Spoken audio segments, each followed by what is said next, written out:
What is the purpose and utility of the subok option in numpy.zeros_like?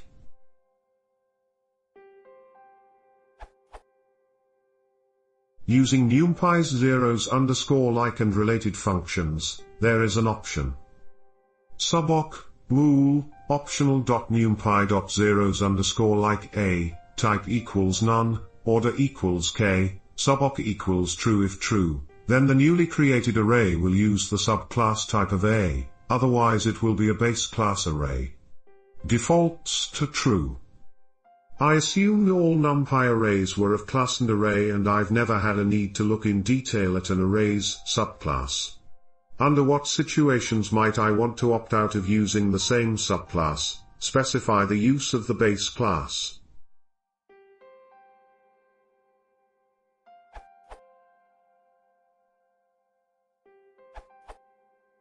What is the purpose and utility? Purpose. The call signature helps either pass through the processed instance type, as seen here.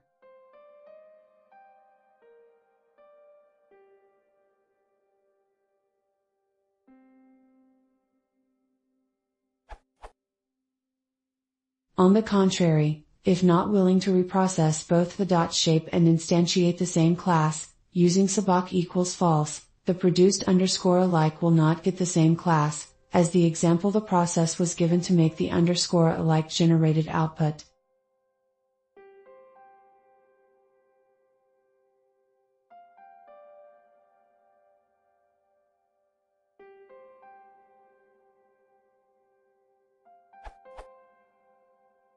Utility.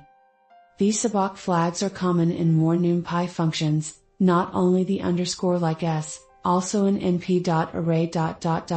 for the very same purpose, as it is pretty useful for smart type modifying code designs, where desired type of the product is known to the generating process and the results are thus achieved without undue class-related overheads, if ex post modifications were needed otherwise.